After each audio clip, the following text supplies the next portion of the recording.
record in 3, 2, 1. All right. It seems like I've pushed all the right buttons to start another episode of the Bid Nerds. Welcome everyone. My name is John Polnik. I'm your host of the Bid Nerds. This is your daily nerd out of the most interesting cars on Cars and Bids and Bring a Trailer. We do this every day with my partner Michael Deeb, coming to you live from San Francisco Bay. And I am in Las Vegas. I'm on the Las Vegas Strip. This is a live show on the Las Vegas Strip. There aren't any of those these days. Everything's been kind of shut down in that regard. So this is the best live show on the Las Vegas Strip. We'll take that. Thanks for joining us, guys. Hey, today we are going to talk about some really cool cars, and we're also going to go over our predictions from yesterday and see how we did. Good morning, Michael Deeb. How are you? JP, it's hard to believe that the best live show in Las Vegas is coming partially from my living room here in San Francisco. That is a sad state of affairs for the world today. And I'm starting to hate that we start the show with a review of yesterday, because you have been on a bender of beating my ass. Yesterday, you picked 4 winners. I won, and it was amazing. You even got a Yahtzee. So I did get a Yahtzee yesterday. Yeah, that surprised even me. I was like, whoa, look at that.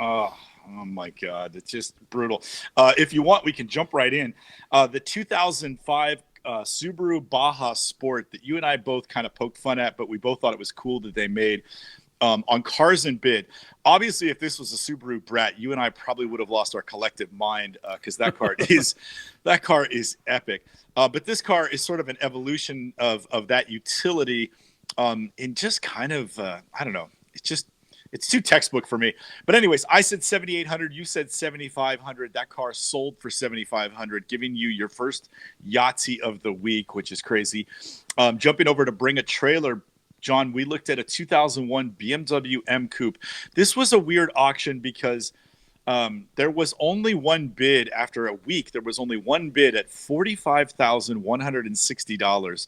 And you and I both thought that there was something fishy going on with this whole listing and ownership. This car seemed, the consignor seemed to have just bought the car to flip it. Anyways, I thought if there were a few more bids, it might break 50. You said there might not be any more bids and stayed on the 45,160. Well, there was like 1 or 2 more bids, and it sold for $45,410.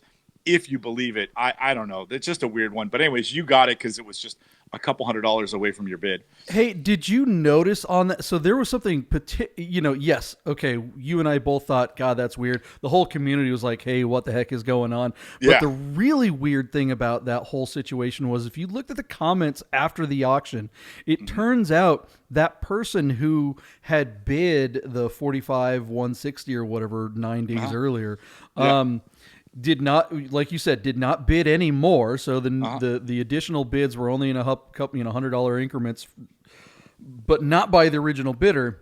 And that original bidder earlier in the day won an auction on an E30 M3.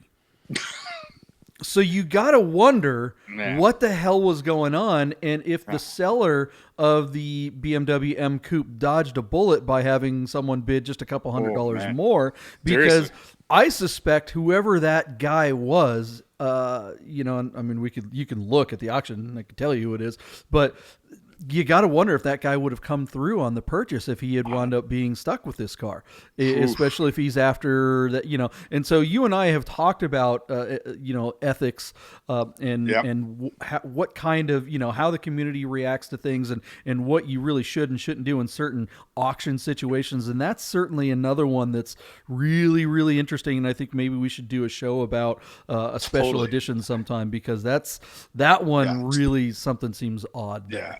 When you're the buyer, or if you're selling a car, you're the consignor up here, there is little to no governance on your behavior out here. I mean, the worst thing that can happen is you get blacklisted by a particular place, or auction site.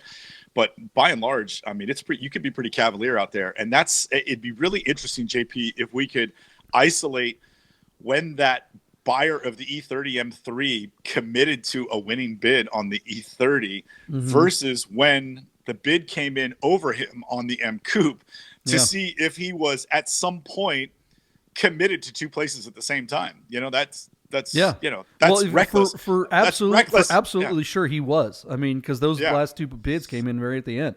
Yeah. So that's reckless unless he's just loaded and he could have afforded to purchase both cars. But I would think that if he wanted the M Coupe, it only would have, one more bid might have won it. Who knows? It's just weird. I don't know. Yeah. It's strange behavior, not something you'd expect from the everyday fella, Well, I mean, if this was on eBay or something like that, whatever. But, the part of what makes Cars and Bids and Bring a Trailer so interesting and so compelling is the community that's built around it and things. Right. And, it's like play nice or you're going to be ostracized. And right. I don't know. Right. Well, speaking of playing nice, I sure didn't play nice on this next car. Yeah, so the flogging will continue as we roll into, the Porsche 928 S4. I have to admit, when I read this thing, I was a little bit taken by the car, but it's interesting to take a closer look, which you did and I didn't. It looks like this car also might have been just a soup sandwich. I still said 32.5, and you believe that there's somebody out there that might spend more on it. So you bet the over at 33.5, and that car went ahead and sold for $34,000. But you and I agree, after looking at this car closer, that the next owner of this car could be in for some breathtaking investment in this vehicle to get it just going and up to snuff. It needs a timing belt, a water pump. The leather is a joke. And who knows what else is under there, because the behavior of the consignor suggests that they didn't really take care of the car. So there you go. Good luck with that. It's a Dimitri lied to whoever bought this car. Yeah. I feel really, really bad for the buyer of this car. Dimitri is a lying SOB. Yeah, brutal. Just, anyway, not cool, but good luck with that. It's there you go. And then really quickly wrap it up. We jump back over to Cars and Bids for a moment where I think you picked a really cool 2002 BMW X5 with a manual transmission. You and I have repeatedly said how cool these early versions of the luxury SUVs that came out of Europe. Most of the smaller engine ones were available with manual gearboxes, and this is one of those rare BMWs as such. A nice car with pretty low miles. I still believed in it. I thought 13,000. You thought that car was kind of tapped out when we saw it, I think around 10 grand. So you bet the under at 12.5. There were one or two more bids, but this car did not reach our love of it. And so it sold at $10,999. And that was your fourth consecutive win of the day. I got a little love left on the Corvette that you picked on Bring a Trailer, a 1996 Chevy Corvette Collector Edition. These were cool in that they had a little more power. The 5.7 liter was boosted from 300 to 330 horsepower. And I'm telling you, 10% in a car that light, you can probably feel it by the seat of your pants. So these are probably good driving cars, whatever that means relative to a C4 Corvette. But anyway, JP, you know what I'm saying. I thought 19,000. You said 18,000 because, and this is really interesting, you said at 20 grand you could buy a ZR1. And I said, I don't think that's true. Anyway, this car sold for $23,000 with 44,000 miles on it. And I had to immediately go look to see what ZR1 values are. And you are correct. For $19,000, you can buy a run-of-the-mill average miles ZR1. Now, most of the ZR1s are probably really well cared for and have lower miles, and you can still pay 30. And an unused concourse condition car will still bring almost 50. But you can, by and large, buy a $20,000 Corvette ZR1. So this 44,000 mile collector edition, of which they made 1,600 of these things, sold for $23,000. Boggles the GD imagination. I don't understand it, John. It doesn't make any sense to me why somebody would spend that money for that car.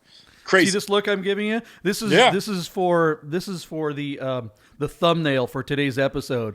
So we need to both go, huh? We need a big shrug. Both of us go, what? Because that just doesn't make any sense. Yeah. So weird. Exactly. Corvette buyers, man, I can't figure them out. Yeah. His car had tinted windows and aftermarket wheels. They're Corvette wheels, but the incorrect wheels on the car. It looks like it was youth owned, and therefore I would imagine youth abused, and yet somebody still paid a premium for this thing. I can't fathom a collector edition bringing over $20,000 that didn't have like less than 5,000 miles on it, and this thing at 44,000. It's crazy. Well, look at this car, yet again, and I know I harp on this all the time, but these pictures are absolutely Garbage. Awful. I mean, just absolutely the worst, and they don't represent the car well. No. You know, and this car, because it, like you said, it was a this collector thing. The correct wheels actually came with the car, so Right. so the owner has the right wheels. Yet he has these silly looking, not period correct wheels off of a newer Corvette, and that just and they're black, and so they're they painted just, black. Yeah, so they're ruined. yeah, it's just a mess. What a mess. Oof. But, you know, what can we say? The car went for a premium and should not have. So I guess, like I say, often we don't know what we're talking about. Nope. Don't listen to us. Apparently, horrible pictures and bad wheels and all that kind of stuff can still get you a premium. That's right. In the Corvette world. Okay. Well, let's move on to today's cars and see if you can catch up on the bids. You know, you and I do have an advantage because I always go after you. But, you know, we started out, there seemed to be a lot of parity. I mean, we were always like neck and neck, and somewhere along the line, I guess I got tight and started just playing to win instead of play. I still think in future episodes, 2021 is coming up. We may have to change things up again. And I do like the idea of plugging in our numbers in the morning before we start the show. I think Patoonie's playing favorites, and she gave you the Da Vinci Code and unlocked the secret to winning bid nerds because, you know, ever since you've been holding her up, you've been winning like crazy. So our producer Patoonie has an Enigma machine sitting right here, absolutely, to decipher. Yeah, exactly. And the Holy Grail. She drinks out of the Holy Grail. So there you go. She does. Yep. All right, cool. So let's start, JP, this morning on cars and bids. This is just one of these crude, opulent luxury sedans. We're looking at a 2015 BMW Alpina B6 Grand Coupe.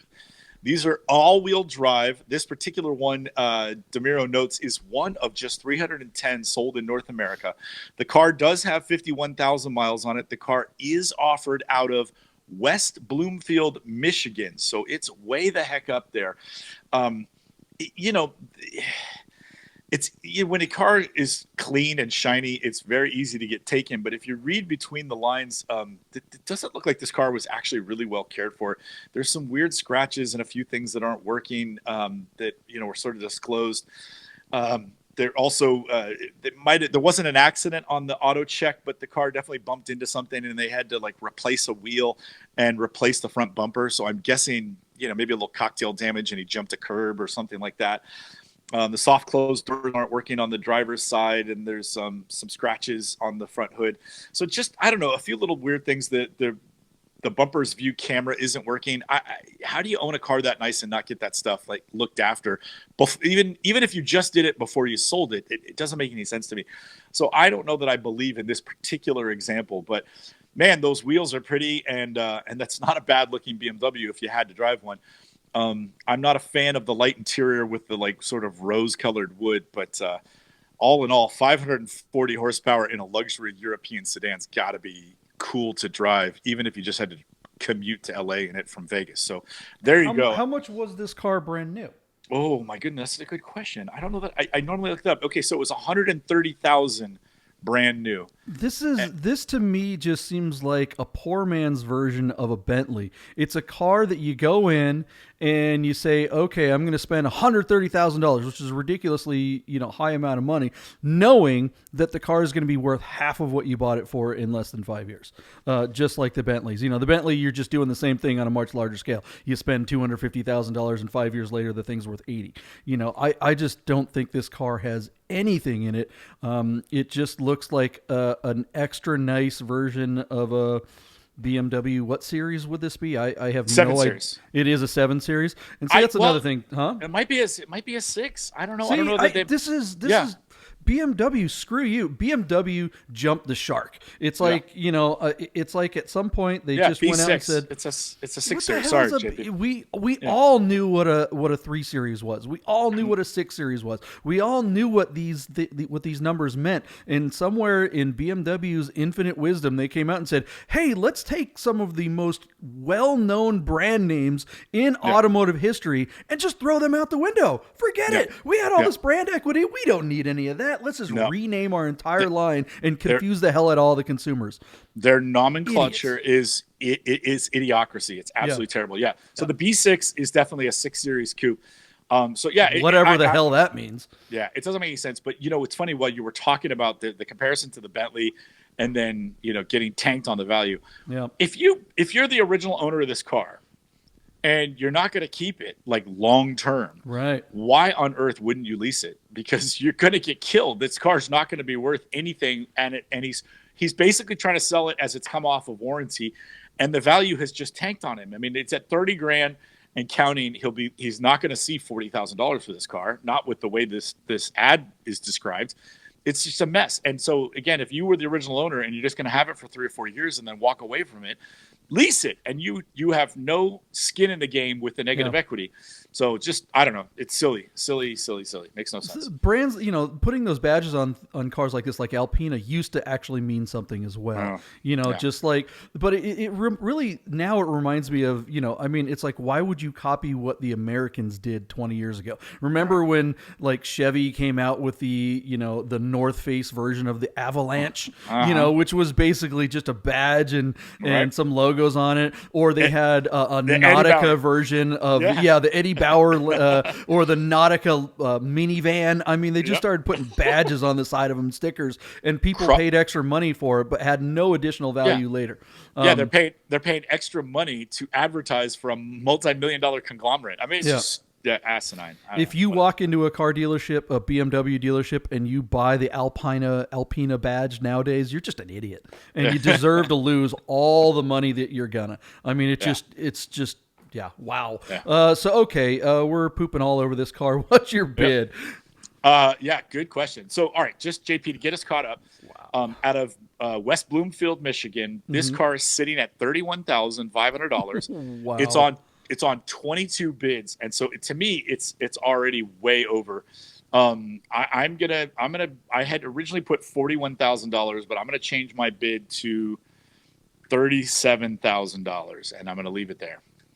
Yeah, I mean, I got to think this is another one of those CarMax situations. This car is just too new and too boring and too not interesting, except that there are a lot of bids, and so maybe a bunch of people are thinking that they're going to steal this thing. It was $130,000 new, and maybe someone's going to be lucky if it breaks 40. Holy cow, maybe the Bentley was a better investment. It probably was. Oh, I just but there it is. Whoever bought this car in the first place, you deserve this.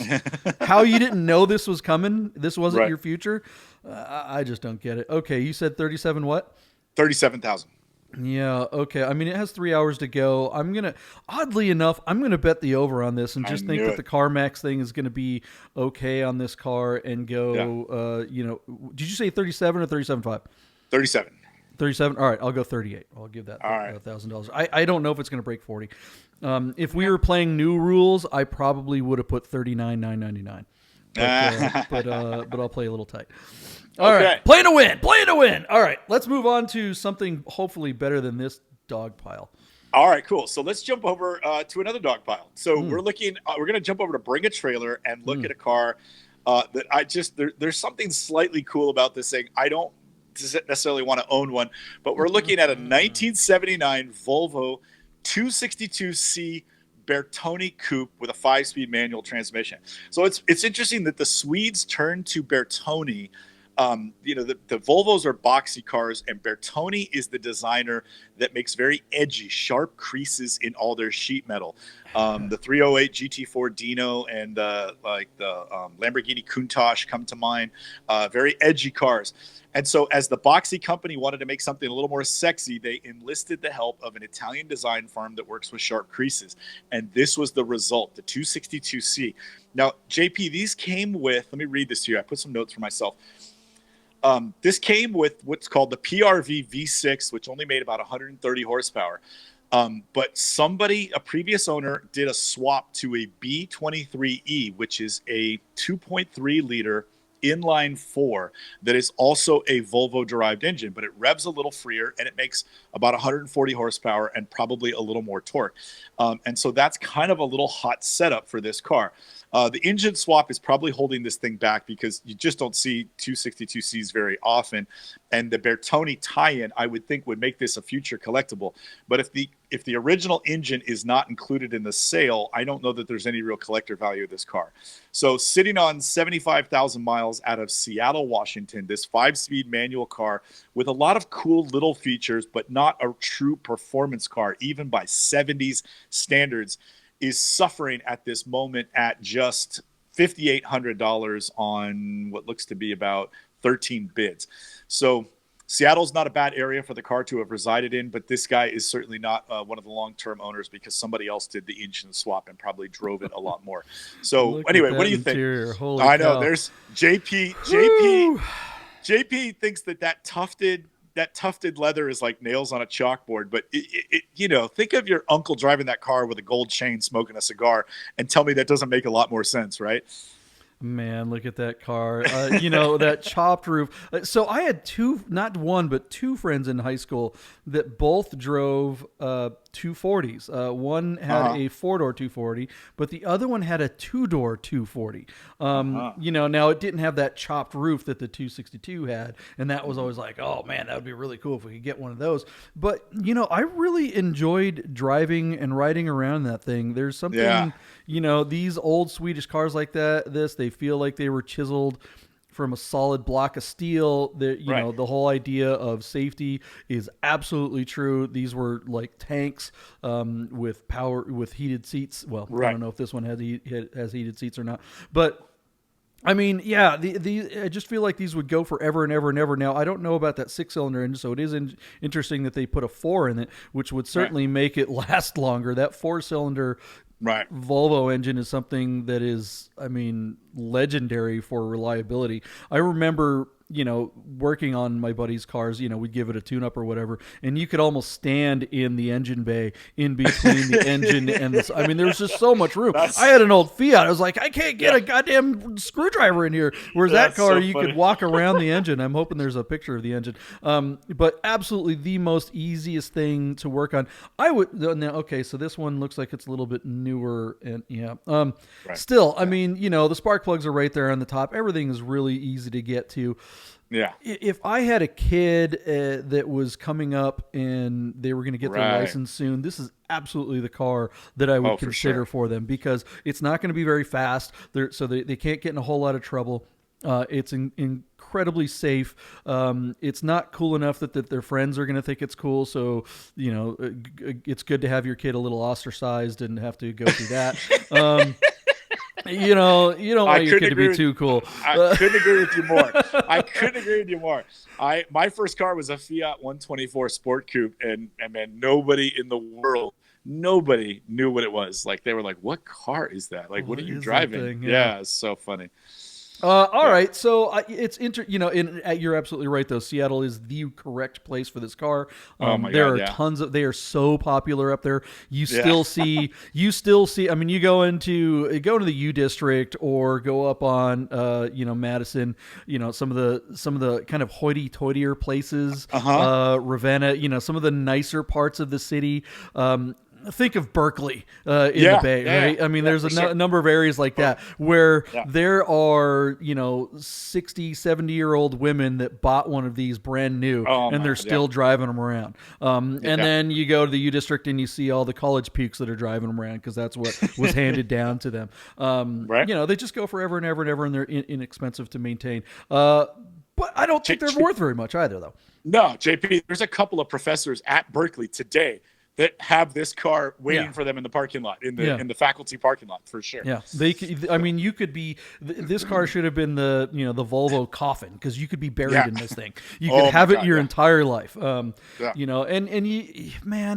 You compare this to that stupid Alpina that we just talked about. Now of course that Alpina is just like unbelievable tech and all kinds of amazing and blah blah blah. But you think of that car. How old is 1979? That's we're talking about 41. A 40-year-old car, 41-year-old car. Yep.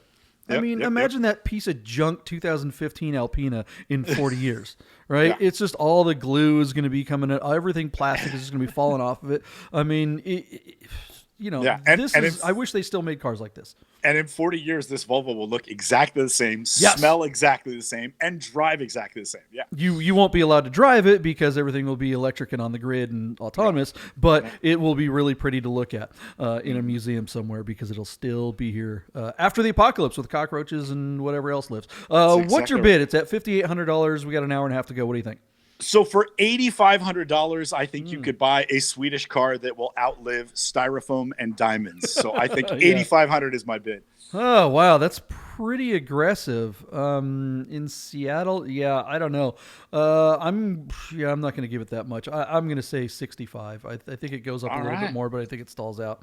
Okay. I think I'm with you though. If it had original powertrain and all that kind of stuff, yeah. And I just think that they're rare enough that this one would be worth buying, even if you wanted to put the original powertrain back in or modify it. Or just drive it though. I mean, what a cool driver. What a great. I think that 2.3 would take to mod. So if you could get this car to pass smog, put it on a collector plate, then you could just modify the heck out of the car and drive it on the street. It'd be a blast. So is this car Radwood qualified? No, because did they make one in? But did they make one in 80? I don't know. Because it's a continuation thing. Yeah, that's a good question. We'll have to look. We'll have to look later and see. We'll have to call Bradley or one of our friends at the Driving While Awesome DWA crowd and get the official word on whether or not this is rad. Okay, moving on. What's the next car we got? Okay, so we have a super sub today. It is a 1967 Chevrolet Corvette convertible on Bring a Trailer. JP, I am not a Corvette guy. I think you and I covered that yesterday. I'm not. We sure are talking about them a lot lately. Yeah. But man, I have to confess, these second generation of the Corvette, the one that most people affectionately refer to as the Stingray, I just think these are cool. I have been asked to sell one a few years ago for a colleague. It was a 63 convertible. It was a 327 340, and so that's the 340, and then this later 350. They're carbureted. They're the highest spec 327 carbureted powertrain that was offered. So this one makes 10 horsepower more than the 63. Hey, a 63 isn't a Stingray though, no? I mean, 63 is the older style. It is? No, it's the first year of the young style. Think of the split window was the first year, and then after that, they went away from the split window. So the 63 is the only year where the coupe is worth more than the convertible because of the split window.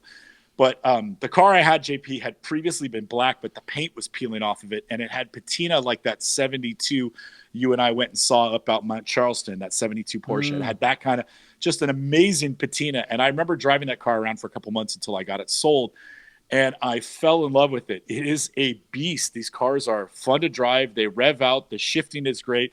The steering isn't particularly direct, but it's not as bad as you would expect from a 60s car. And it feels lightweight. It feels fun. It's just an exhilarating drive. So as such, I'm just geeking out a little bit because I'm kind of a fan of this generation of the Corvette, not the big blocks, but like this, the small block. So this car is out of San Diego, California. It was redone a long time ago, and the bodywork and paint are in poor condition. There's one photograph where the fiberglass on the fender well is like chipping off. So that, this is not a show car by any means. This is not an investment grade quality car, but for the money, if this car sells around 50 grand, that's a pretty good buy for what would be a fun driving experience and a complete head turner. I imagine, you drive down the street in this car in Southern California or out in Vegas, everybody is going to be gawking at you because these things sound great and they look beautiful. That still looks cool even by today's standards. I just love the lines on a 60 C2 Corvette. So what do you think? You've ever driven one? I've driven a 50s one. I was probably conceived in a 50s one. I think a 53. But I mean, the one that I drove, or actually I've probably driven a couple of them, but neither one of them were very good. I mean, I think they were both in poor condition and weren't really representative of what this car could actually be like. This would be such a cool car to bring on something like the Targa Baja if they ever bring it back. Oh my goodness! It's an annual drive with a bunch of classic car enthusiasts. We go down to Mexico, and the people who run the show, they pay off the federales, and we can just drive as fast as we want for 4 days in Mexico. It's great. it's almost all Porsches and a lot of European stuff. There's always a handful of American cars. I don't know if I've ever seen anyone bring a Vette and a Stingray convertible like this one. Seems like the perfect driver. Like you said, the paint isn't perfect. I wish, frankly, that the paint was even less perfect. This paint looks nice. It looks like a 10-footer, but not good. Yeah, it'd be so cool if it would patina it out, because that interior with that like baseball mitt kind of leather, that looks so cool. If this thing was just a little bit more weathered, it would be great. Just buy this car, leave it outside, and drive it. Love it. Yeah, magnesium wheels. I'd go 15-inch magnesium wheels. Yeah, and then I'd put headers on it, and then you rejet the carburetors for the headers, and that's it, man. That thing's ready to go. JP, to do that, all you'd have to do is get somebody to professionally put in a roll hoop so that you and your co-driver would be safe. Whatever. And because JP, this is a 140-mile-an-hour car, and when you're down there in Mexico, you'll be tempted to you'll be doing 120 and not even know it. This car is so fast and so light; it's unbelievable. With those big, huge steering wheels, those wagon wheel steering wheels, is there any benefit to putting a smaller steering wheel? I mean, a prototypo. Would that look cool in there? I mean, absolutely. Why not? It would look cool if you had an all black interior, probably. But you could put a prototypo on this car easily, and that would be great, because again, this car's so light. Even on the front end, it's a light car. So the steering's not going to get heavy by changing the diameter of the wheel itself. So I think you'd be fine like that. Same like a Porsche. So, yeah. All right, now I want one. Okay, what's your bid? It's at $46,000 with over 4 hours to go. How many bids are there so far? 23. This car is getting action. Okay. So as such, I think this car is going to bring. I don't think, because of the cosmetic condition, I don't think it's going to break $60,000. But JP, I have every faith in it up to $59,000 as my bid. Okay. So.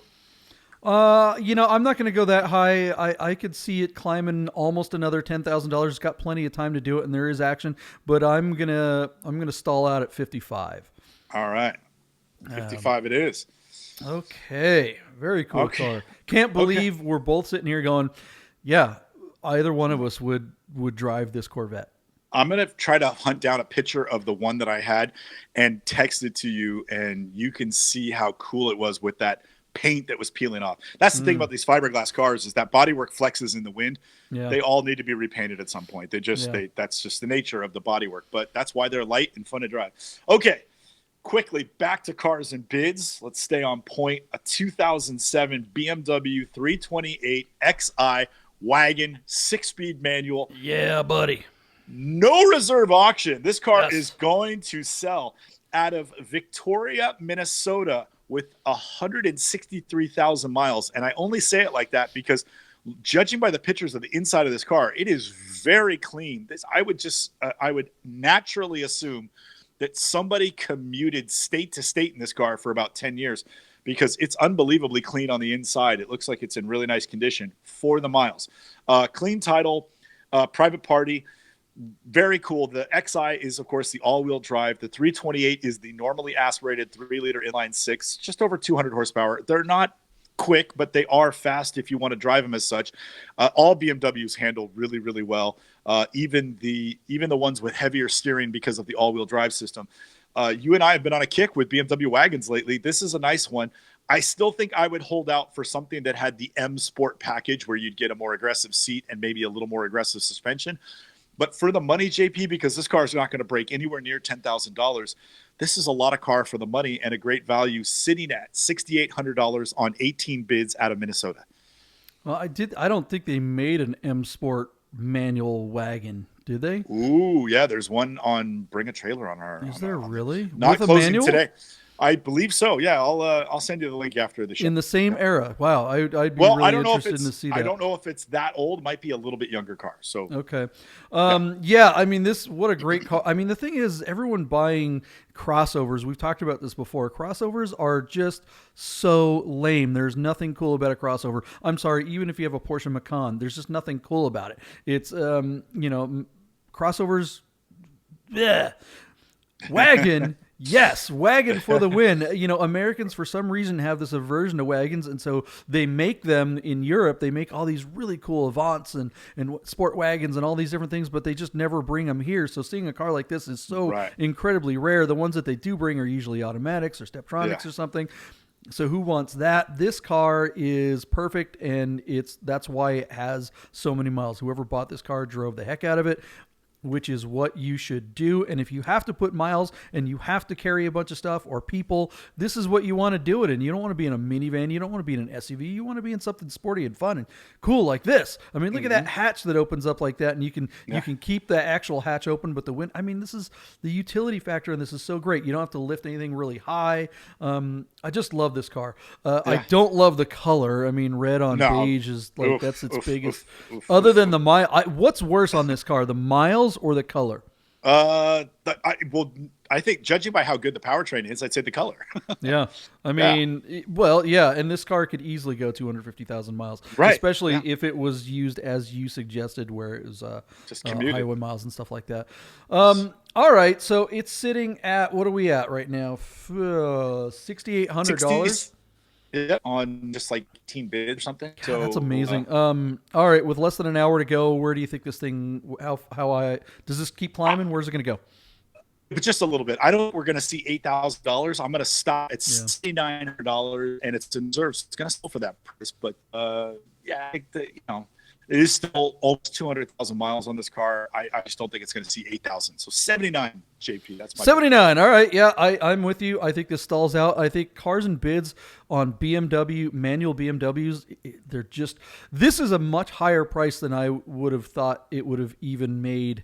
Like when this car first hit the auction before anyone, when it first surfaced, when I saw it this weekend, I guess, I wouldn't have thought it would even have made this high. $6,800 is more than a certain manual sedan with 64,000 miles went for less money than this. This one literally has 100,000 more miles than the sedan that sold a month or so ago.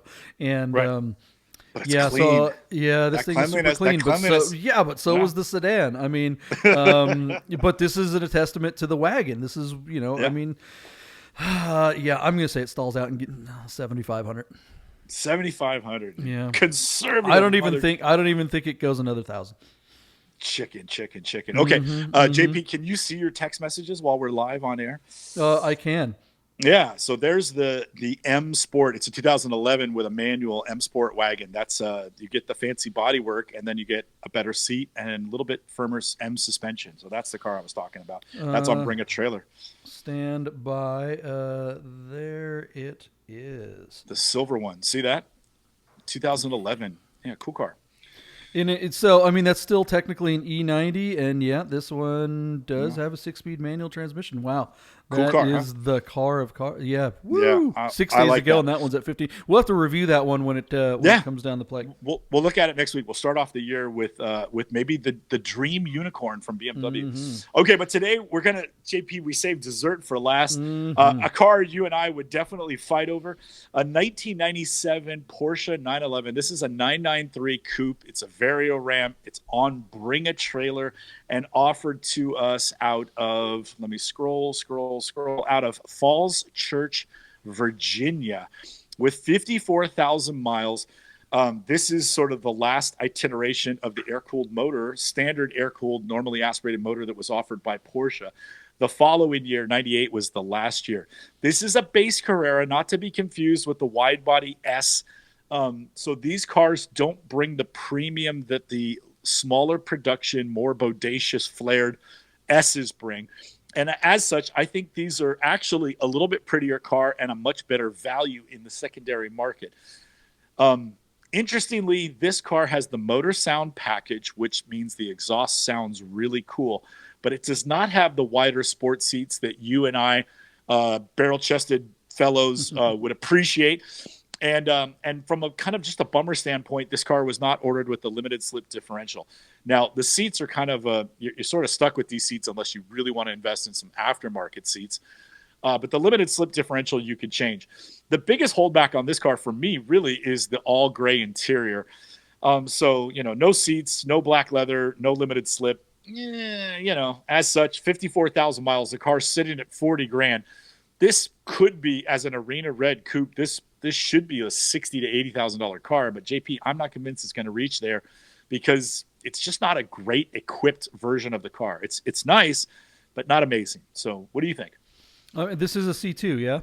Yeah.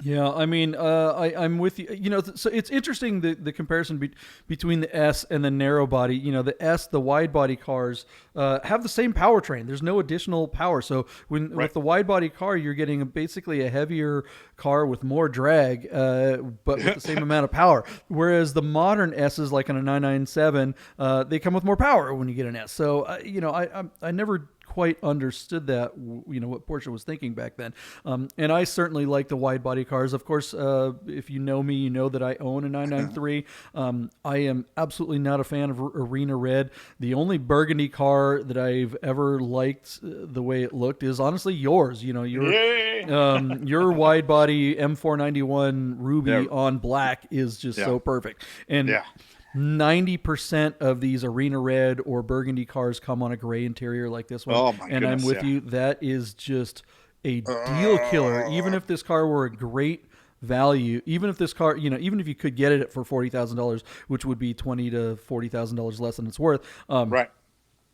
It would be a flip car. It's not a car that I'd want to live. I don't want to be inside this cabin.